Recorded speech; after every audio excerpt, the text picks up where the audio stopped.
ఓం శ్రీ మాత్రే నమ.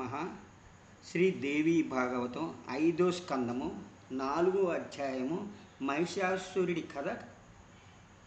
మహిషాసురుడి దూత వెళ్ళిపోయాక దేవేంద్రుడు, యముడు, వాయువు, కుబేరుడు, వరుణుడు మొదలైన దేవతల్ని సమావేశపరిచాడు. దేవతలారా, మహిషాసురుడు వరగర్వంతో మిడిసిపడుతున్నాడు. 1000 మాయలు తెలుసు అతడికి. నా దగ్గరికి దూతను పంపాడు.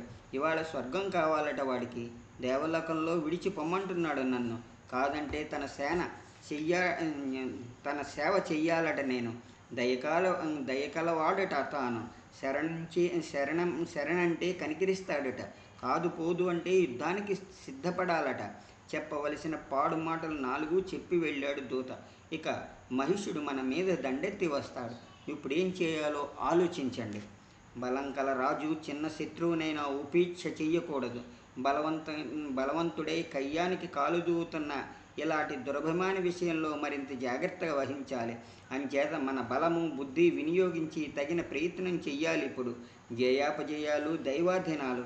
ఈ రాక్షసుడితో సంధికి కూడా అవకాశం లేదు. దుష్టుడితో సంధి నిరర్థకమవుతుంది. మంచి వాళ్లతో సంధి చేసుకోవాలి. చప్పున ఎవరి మీద దాడి చెయ్యకూడదు.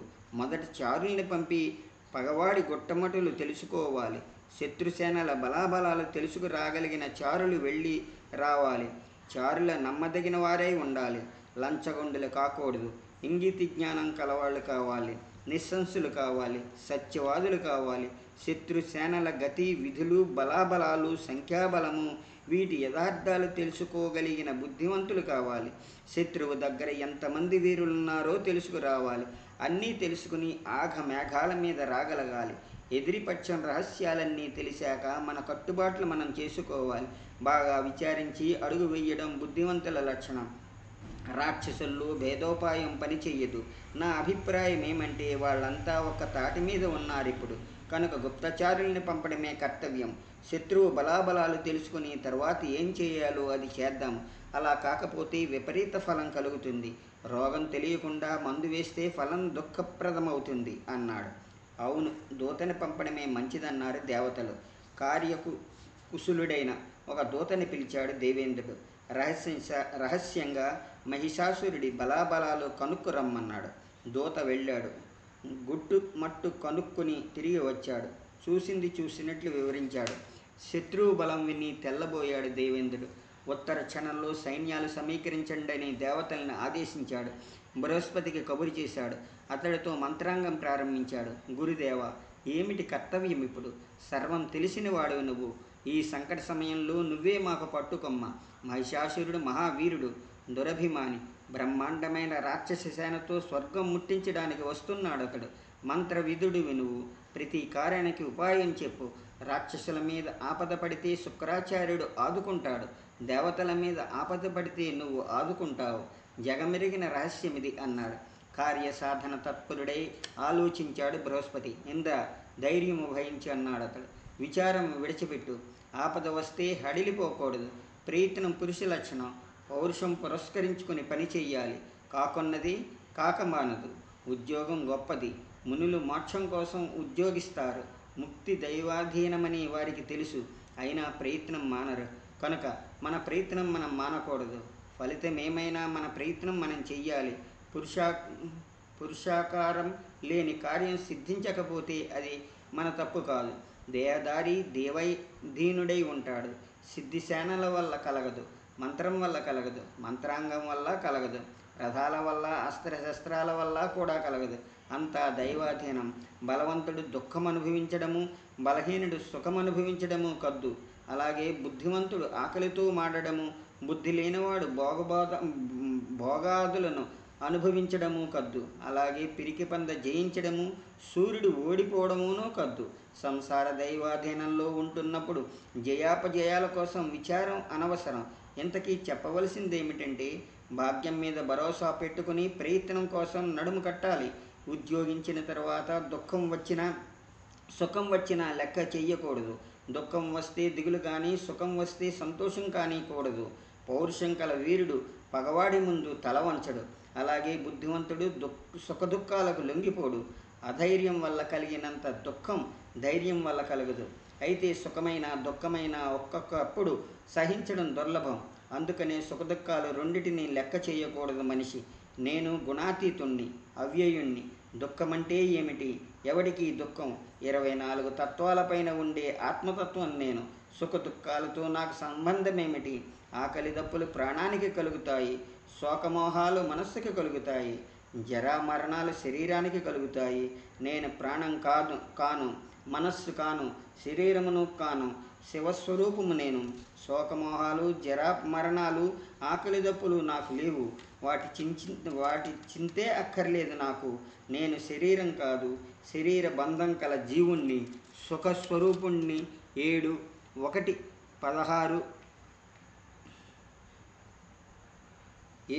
మహాదారులు, 1 ప్రకృతి, 16 వికారాలు.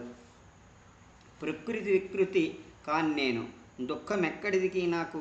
ఇలా భావించుకుని మనస్సులో మమత లేకుండా చేసుకోవాలి. దేవేంద్ర, నీ దుఃఖం దూరం కావాలంటే ఇదే ముఖ్యమైన ఉపాయము. మమతని మించిన దుఃఖం మరొకటి లేదు, సంతోషాన్ని మించిన సుఖం లేదు. మమత మానుకోలేకపోతే జరగవలసింది జరుగుతుందని ఊరుకో. అనుభవించందే ప్రారబ్ధ కర్మ నాశనం కాదు, కానున్నది కాకపోదు. కనుక సుఖదుఖాల గురించి విచారం దేనికి? నీ బుద్ధి ప్రకారం నువ్వు పనిచేసినా, దేవతలందరూ నీకు సాయం చేసినా జరగవలసింది జరిగే తీరుతుంది. సుఖం వల్ల పుణ్యం తరుగుతుంది, దుఃఖం వల్ల పాపం పెరుగుతుంది. అందుచేత దుఃఖం కలిగితే సంతోషించాలి బుద్ధిమంతుడు. కనుక నీ బుద్ధిని ఉపయోగించు, మంత్రాలోచన చెయ్యి, ప్రయత్నించు. యథావిధిగా ప్రయత్నించినా ఏం జరగాలో అదే జరుగుతుంది. శ్రీదేవి భాగవతం 5వ స్కందంలో ఇది 4వ అధ్యాయము. 5వ అధ్యాయము మహిషాసురుడి కథ. గురుదేవ, బృహస్పతి మాటలు విని అన్నాడు దేవేంద్రుడు, యుద్ధానికే సిద్ధపడుతున్నాను. మహిషాసురుని చంపడమే నా సంకల్పం. ఉద్యోగం చెయ్యందే రాజ్యం దొరకదు, ఆనందము కీర్తి కూడా దొరకవు. పిరికి వాళ్ళ మాత్రం ఉద్యోగించరు. ఉద్యోగం పరాయణులు ఊరుకోరు. యతులకి జ్ఞానం భూషణం, బ్రాహ్మణులకి సంతోషం భూషణం, రాజులకి అందులోనూ విభూతి కావలసిన వారికి శత్రు సంహారమే భూషణం. ఉద్యోగించడం వల్లే వెనుక నేను నముచిని చంపాను, వృతాసురుణ్ణి చంపాను, బలాసురుణ్ణి చంపాను. అలాగే మహిషాసురుణ్ణి చంపుతాను. గురుదేవుడివి నువ్వు, వజ్రాయుధము, ఈ 2 నాకు బలము. అంత అవసరం వచ్చి పడితే విష్ణుమూర్తి, శివుడు వెన్నుదన్ను ఉండనే ఉన్నారు. కీలక స్థానాల్లో సైన్యాలు నిలుపుతాను, యుద్ధానికి సిద్ధపడతాను. నువ్వు రక్షోగ్ని మంత్రాలు పఠించు. దేవేంద్ర, చిరునవ్వుతో అన్నాడు బృహస్పతి. యుద్ధంలో జయం కలుగుతుందో అపజయం కలుగుతుందో సందేహమే. అంచేత యుద్ధం చెయ్యమని కానీ మానమని కానీ చెప్పలేకపోతున్నాను. జరగవలసింది జరుగుతుంది. ఇందులో నీ తప్పేమీ లేదు. సుఖమో దుఃఖమో ఏది రాసి ఉంటే అదే అవుతుంది. నన్ను సర్వజ్ఞుడన్నావు నువ్వు, కానీ భవిష్యత్తులో దుఃఖముందో సుఖముందో ఎరుగను నేను. నా భార్యని చంద్రుడు లేవదీసుకుని పోతాడని ముందు తెలిసిందా నాకు? లోకల్లో బుద్ధివంతుడని పేరు నాకు, కానీ చంద్రుడితో తార లేచిపోయినప్పుడు నా బుద్ధి ఏమైంది? బుద్ధిమంతుడికి ఉపాయమే కర్తవ్యం, కార్యసిద్ధి దైవాధీనం. అర్ధయుక్తమైన బృహస్పతి మాటలు విన్నాడు దేవేంద్రుడు. బ్రహ్మ దగ్గరికి వెళ్ళి శరణు వేడాడు. పితామహ, తల వంచి విన్నవించాడు. మహిషాసురుడు నా స్వర్గం లాక్కుందికి పెద్ద రాణువతో తరలి వస్తున్నాడు. గొప్ప గొప్ప రాక్షసులు యుద్ధానికి వస్తున్నారు. ఒకడిని మించిన ఒకని బలశాలి మరొకడు. మహాభయంకరంగా ఉంది నాకు. స్వర్గం తెలిసిన వాడివి నువ్వు, నాకు సాయపడాలి. సర్వం తెలిసిన వాడివి నువ్వు, నాకు సాయపడాలి అన్నాడు. అయితే మనం కైలాసం వెళదాం అన్నాడు బ్రహ్మ. శివుణ్ణి వెంట పెట్టుకుని అక్కడి నుంచి విష్ణుమూర్తి దగ్గరికి వెళదాం. దేవతలందరినీ సమావేశపరిచి ఆలోచిద్దాం. అందరం కలిసి యుద్ధం చేయడమో మానడమో నిశ్చయిద్దాం. లేక కాలాలు బలాబలాలు విచారించకుండా సాహసిస్తే నష్టపోతాం. బ్రహ్మని ముందుంచుకుని దేవేంద్రుడు, లోకపాలకులు శివుడి దగ్గరికి కైలాసం వెళ్ళారు. వేద మంత్రాలతో స్తోత్రం చేసి శివుణ్ణి సంతోషపరిచారు. అతన్ని ముందుంచుకుని విష్ణుదేవుని దగ్గరికి వెళ్ళారు. స్తోత్రం చేసి తాము వచ్చిన కారణం నివేదించారు. మహిషాసురుడు దేవలోకం ముట్టడించడానికి వస్తున్నాడు. వరాలు పొంది మహాగర్వంతో ఉన్నాడు అతడు అన్నారు. అయితే యుద్ధం చేసి వాడిని చంపేద్దాం అన్నాడు విష్ణుమూర్తి. యుద్ధం నిశ్చయమైంది. బ్రహ్మ, దేవేంద్రుడు మొదలగు దేవతలు తమ తమ వాహనాలెక్కి బయలుదేరారు. బ్రహ్మ హంస మీద కూర్చున్నాడు, విష్ణువు గరుత్మంతుడి మీద కూర్చున్నాడు, శివుడు ఆవోతి మీద కూర్చున్నాడు, ఇంద్రుడు ఐరావతం మీద కూర్చున్నాడు, కుమారస్వామి నెమల మీద కూర్చున్నాడు. యముడు ఎనుబోతు మీద కూర్చున్నాడు. పెద్ద సైన్యం వేసుకుని అలా దేవతలు రణరంగంలో అవతరించారు. అటు మహిషాసురుడి సేన కూడా తరలి వచ్చింది. అహంకారంతో సింహనాదాలు చేస్తూ వచ్చాడు రాక్షస సేనాపతులు. దేవసేన రాక్షస సేన ఒకదాని మీద ఒకటి విరుచుకుపడింది. బాణాలు, కత్తులు, ఈటెలు, గదలు, గండ్రగొడ్డళ్ళు, ముసలాలు, పట్టిసాలు, శూలాలు, చక్రాలు, శక్తులు, తోమరాలు, మద్గరాలు, బిందివాలాలు, నాగళ్ళు మొదలైన రకరకాల దారుణమైన ఆయుధాలతో ఒకళ్ళనొకళ్ళు కొట్టుకుంటున్నారు. మహిషుడి సేనాధిపతి చిచ్చురుడు ఏనుగు మీదెక్కి దేవేంద్రుడితో కలబడ్డాడు. వచ్చి రావడంతోనే 5 బాణాలు ఇంద్రుడి మీద గుప్పించాడు. ఏకాయికిని 7 బాణాలు అతడి మీద వేశాడు ఇంద్రుడు. వజ్రాయుధంతో అతడి ఏనుగు తొండం మీద కొట్టాడు. దెబ్బతో ఏనుగు దౌడి తీసింది. రాక్షసి సేన చిందరవందరైంది. మండిపడ్డాడు మహిషాసురుడు. ఉపసేనాపతి బిడాలుడితో అన్నాడు, చూస్తావేం, మహా మిడిసిపడుతున్నాడు ఇంద్రుడు. వాణ్ణి, వరుణుడు మొదలైన వాళ్ళని హతమార్చు. మంచి మదుపుటేనుగెక్కి పరిగెత్తాడు బిడాలుడు. అల్లంత దూరంలో ఉన్నాడనగానే విషసర్పం లాంటి బాణాలు గుప్పించాడు దేవేంద్రుడు. వాటిని సగంలోనే తన బాణాలతో కొట్టేశాడు బిడాలుడు. అంతలో ఊరుకోలేదతడు. వరుసపెట్టి 100 బాణాలు ఇంద్రుడి మీదకి కుమ్మరించాడు. నిలువునా మండిపోయాడు ఇంద్రుడు. వాటినన్నిటికీ తుక్కు కింద కొట్టేసి నల్ల తాచు లాంటి బాణాలు కురిపించాడు. అన్నీ కొట్టి పారేశాడు బిడాలుడు. గద తీసి అతడి ఏనుగు తొండం మీద పిడుగులాంటి దెబ్బ కొట్టాడు దేవేంద్రుడు. గీపెట్టి పరిగెత్తింది బిడాలుడి ఏనుగు. దాని కాలి కింద వందలాది రాక్షసులు పచ్చడి అయిపోయారు. ఏనుగు దిగి రథమెక్కాడు బిడాలుడు. బరి మీద పాములాగా రథం దేవేంద్రుడి మీదకి పరిగెత్తించాడు. విషం కక్కుతున్న నాగుపాము లాంటి బాణాలు అతడి మీద కురిపించాడు దేవేంద్రుడు. బిడాలుడును దారుణమైన బాణాలు కుమ్మరించాడు. ఇద్దరూ హోరాహోరీగా పోరాడారు. బిడాలుడు బాగా పెట్టరేగిపోయాడు. దేవేంద్రుడును పట్టరాని కోపం తెచ్చుకున్నాడు. ఒకరినొకరు తీసిపోకుండా పోట్లాడారు. ఇంద్రుడి కుమారుడు జయంతుడు చిచ్చురుడితో యుద్ధం చేశాడు. బిడాలుడు ఉధృతం చూసి ఉన్నట్లుండి అతడు రొమ్మి మీద 5 బాణాలు నాటించాడతడు. జయంతుడి బాణాలతో బిడాలుడు మూర్ఛపోయాడు. రథం మీద పడిపోయాడు. సారథి రథం తప్పించి పట్టుకుపోయాడు. దేవసేనలో జయధ్వనులు మిన్నుముట్టాయి. విజయదుందువులు మోయాయి. గంధర్వులు గానం చేశారు. అప్సరసలు నాట్యం చేశారు. అదంతా చూసి మహిషాసురుడు మరింత మండిపడ్డాడు. రాముణ్ణి దేవేంద్రుడి మీదకి పంపాడు. ఎంతోమంది రాక్షస వీరులతో కలిసి తామ్రుడు దేవేంద్రుడి మీద విరుచుకుపడ్డాడు. జడివానలాగా శరవర్షం కురిపించాడు. పాసాలు పట్టుకుని వరుడు దండం పెట్టుకుని యముడు ముందుకి తోసుకు వెళ్ళారు. 2 సేనలు మరింత వేగంతో తలపడ్డాయి. యుద్ధం ఘోరంగా జరిగింది. బాణాలు, ఖడ్గాలు, ముసలాలు, శక్తులు, గండ్రగొడ్డళ్ళు, బల్లేలు మొదలైన ఆయుధాలతో ఒకళ్ళకొకళ్ళు బాదుకున్నారు. ఎనుపోతు పరిగెత్తించి తామ్రుడి మీద ఉరికాడు యముడు. తన దండలతో అతన్ని బాదాడు. అయితే దెబ్బతిని అడుగైనా వెనక్కి కదలలేదు తామ్రుడు. బాణం మీద బాణం వింటిని సంధించాడు. గబగబా అమ్ముల వాన కురిపించాడు. దేవతలందరినీ చొరచొరలాడించాడు. దేవతల కళ్ళలో నిప్పులు కురిశాయి. చికిలి పట్టిన బాణాలు రాక్షసుల మీద గుప్పించారు. ఆగండి, ఎడిపోతారంటూ సింహనాదాలు చేశారు. దేవతల బాణాలు ఒంటి నిండా నాటి పడిపోయాడు తామ్రుడు. రాక్షసుల ఆహాకారాలు చేశారు. శ్రీదేవి భాగవతం 5వ స్కందంలో ఇది 5వ అధ్యాయము. 6వ అధ్యాయము మహిషాసురుడి కథ. తామ్రుడి మూర్ఛ చూసి తట్టుకోలేకపోయాడు మహిషాసురుడు. ఉగ్రుడే అయిపోయాడు. పెద్ద గద పట్టుకుని దేవతల ముందు ఉరికాడు. ఆగండి, మీ అందరినీ నా గదతో బలి చేస్తాను. బలి అన్నం తినే కాకులు మీరు, రొప్పితే ఎగిరిపోతారంటూ తానెక్కిన ఏనుగు ఇంద్రుడి మీదకి పరిగెత్తించాడు. గదతో అతడి భుజం మీద మోదాడు. చప్పున వజ్రాయుధం వేసి అంత గద ముక్కలు చేశాడు దేవేంద్రుడు. కత్తి దూశాడు. మహిషాసురుడు హోరాహోరీ పోరాడారు. నిచ్చెరపోయి చూశారు చూపర్లు. మహిషాసురుడు సాంభవీమాయ ప్రయోగించాడు. 1,000,000 మంది మహిషాసురులు ప్రత్యక్షమయ్యారు రకరకాల ఆయుధాలతో. తెల్లబోయాడు దేవేంద్రుడు, వరుణుడు, కుబేరుడు, యముడు, అగ్ని, సూర్యచంద్రుడు అందరూ భయపడిపోయారు. దేవసేన పలాయనం ప్రారంభించింది. దేవతలు బ్రహ్మ విష్ణు మహేశ్వరుని స్మరించారు. మంచి మంచి ఆయుధాలు పట్టుకుని హంస మీద బ్రహ్మ ప్రత్యక్షమయ్యాడు. ఎద్దు మీద శివుడు ప్రత్యక్షమయ్యాడు. గరుడి పక్షి మీద విష్ణువు ప్రత్యక్షమయ్యాడు. మహిషాసురుడి మోహిని మాయ మీద సుదర్శనం ప్రయోగించాడు విష్ణుమూర్తి. దాంతో సాంభవి మాయ పటాపంచలమైంది. త్రిమూర్తుల్ని రణరంగంలో చూశాడు మహిషాసురుడు. పెద్ద ఫరిగ పట్టుకుని వారి మీదికి పరిగెత్తాడు. అతడితో సేనాపతి చిచ్చురుడు, ఉగ్రాస్యుడు, ఉగ్రవీర్యుడు, అశిలోముడు, త్రినేత్రుడు, భాస్కులుడు, అంధకుడు మొదలైన రాక్షస యోధులను ముందుకి ఉరిగారు.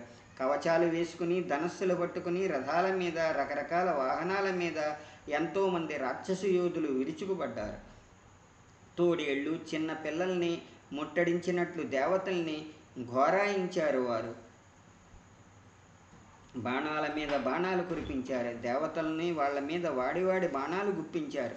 ఒకళ్ళ గెలవాలని ఒకళ్ళు తమకం హెచ్చింది. అంధకాసురుడు విష్ణుమూర్తి మీదకు వచ్చాడు. అల్లెతాడు చెవిదాకా లాగి విషం పూసిన వాడివాడి బాణాలు 5 కొట్టాడు. 5 బాణాలు అన్నంత దూరంలోనే కొట్టి పారేశాడు విష్ణుమూర్తి. ఉత్తర క్షణంలో అంధకుడి మీద 5 బాణాలు కొట్టాడు. ఉభయులు సరాసరి పోరాడారు. బాణాలతోనూ కత్తులతోనూ చక్రాలతోనూ గదలతోనూ ముసలాలతోనూ ఈటెలతోనూ గండ్రగొడ్డలతోనూ కొట్టుకున్నారు. అలా 50 దినాలు పోరాడారు వారు. ఒళ్ళు జలధరించినట్లు జరిగింది యుద్ధం. మహిషాసురుడు శివుడు కలబడ్డారు. భాస్కులుడు ఇంద్రుడు కలబడ్డారు. యముడు త్రినేత్రుడు కలబడ్డారు. కుబేరుడు మహామనుడు కలబడ్డారు. అశిలోముడు వరుణుడు కలబడ్డారు. అంధకుడు విష్ణు భగవానుడి గరుత్మంతుడిని గదతో కొట్టాడు. దిగాలమని నిట్టూర్పు తీశాడు గరుత్మంతుడు. కుడి చేత్తో అతన్ని తడిమి సేద తీర్చాడు విష్ణుమూర్తి. ఉత్తర క్షణంలో సార్ఝ ధనస్సు తీశాడు. కళ్ళెర్ర చేసి గబగబా బాణాలు కురిపించాడు అంధకుడి మీద. అవన్నీ కొట్టి పారేశాడు అంధకుడు. 25 బాణాలు ఒక్కమారు విష్ణుమూర్తి మీద రువ్వాడు. అన్నిటినీ తునాతనకులు చేశాడు విష్ణుమూర్తి. అంతతో ఊరుకోలేదు అతడు. చప్పున సుదర్శన చక్రం ప్రయోగించాడు. తన చక్రం వేసి దాన్ని కూడా తిప్పికొట్టాడు అంధకాసురుడు. అలా తిప్పికొట్టి పెద్ద పెడబొబ్బ పెట్టాడు అతడు. సుదర్శనం వ్యర్థం కావడం చూచి దేవతలు ఏడుపు మొహాలు పెట్టారు. రాక్షసులు సంతోషంతో గంతులు వేశారు. కౌమదీ గద పట్టుకుని పరిగెత్తాడు విష్ణుమూర్తి. ఒక్క ఊపిన గదతో అంధకాసురుడిని నడినెత్తిన బాధేశాడు. దెబ్బతో కింద పడిపోయాడు అంధకాసురుడు. బగ్గున మండిపట్టాడు మహిషాసురుడు. 1000 పిడుగులు విరిమినట్లు పెడబొబ్బలు పెట్టాడు. అమాంతంగా విష్ణుమూర్తి మీదకి ఉరికాడు. ధనుష్కంకారం చేశాడు విష్ణువు. మహిషాసురుడి మీద తెరిపిలేని బాణాలు కురిపించాడు. మధ్యలోనే వాటిని కొట్టి పారేశాడు మహిషాసురుడు. ఉభయులు భయంకరంగా యుద్ధం చేశారు. సందు చూసి గదతో మహిషాసురుడిని నెత్తిమీద కొట్టాడు విష్ణుమూర్తి. మూర్ఛపోయాడు మహిషాసురుడు. ఆహాకారాలు చేశారు రాక్షసులు. కొద్ది క్షణంలో తేరుకున్నాడు మహిషాసురుడు. ఫరిగ పట్టుకుని విష్ణుదేవుని తల మీద కొట్టాడు. తెలివి తప్పిపోయాడు విష్ణుమూర్తి. అతన్ని రణస్థలం నుంచి తప్పించుకుపోయాడు గరుత్మంతుడు. దేవేంద్రుడు మొదలైన దేవతలు దీనులైపోయారు. దేవసేన కుయ్యో ముర్రో అంది. త్రిశూలం పట్టుకుని మహిషాసురుడి మీదకి ఉరికాడు శివుడు. ఉగ్రుడై అతన్ని త్రిశూలంతో పొడిచాడు. శక్తి తీసి శివుడి మీద వేశాడు మహిషాసురుడు. అతడి త్రిశూలం ముక్కలు చేశాడు. మేఘంలా గర్జించాడు. మహోగ్రుడైపోయాడు శివుడు. అతడి నేత్రాల్లో జ్యోతులు మండాయి. మరో త్రిశూలం మహిషాసురుడి మీద వేశాడు. అంతలో తేరుకుని విష్ణుమూర్తి వచ్చిపడ్డాడు. త్రిశూలాలతో శివుణ్ణి చక్రంతో విష్ణుమూర్తిని చూసి కోపంతో పెట్టిరేగిపోయాడు మహిషాసురుడు.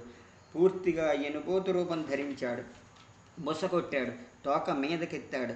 వాడి కొమ్ములతో శివకేశవ మీదకి వచ్చాడు. దేవతలు హడిలిపోయినట్లుగా గావు కేకలు వేశాడు. పెద్ద కారుమేఘంలా అగుపించాడు. కొమ్ములతో పెద్ద పెద్ద బండరాళ్ళు రువ్వాడు. దారుణమైన బాణాలు గుప్పించారు శివకేశవులు. తోకతో ఓడబెరికి ఒక కొండ శిఖరం వారి మీద విసిరాడు మహిషాసురుడు. సగంలోనే దాని బాణాలతో తుక్కు చేశాడు విష్ణుమూర్తి. మరిక్షణం మహిషాసురుడి మీద సుదర్శన చక్రం వేశాడు. దెబ్బతో మూర్ఛపోయాడు మహిషాసురుడు. ఉత్తర క్షణంలో తేరుకున్నాడు. గద పట్టుకుని మనిషి రూపంలో నిలబడ్డాడు. దేవతల గుండెలు దిగులు పడినట్లు పెడబొబ్బలు పెట్టాడు. పాంచజన్యం పూరించాడు విష్ణువు. రణరంగంలోనికి మహిషుడి కఠోర స్వరం వినబడకుండా చేశాడు. రాక్షసుల గుండెల్లో దిగులు పుట్టించాడు. దేవతలు మునులు ఆనందించారు. శ్రీ దేవి భాగవతం 5వ స్కందంలో ఇది 6వ అధ్యాయం.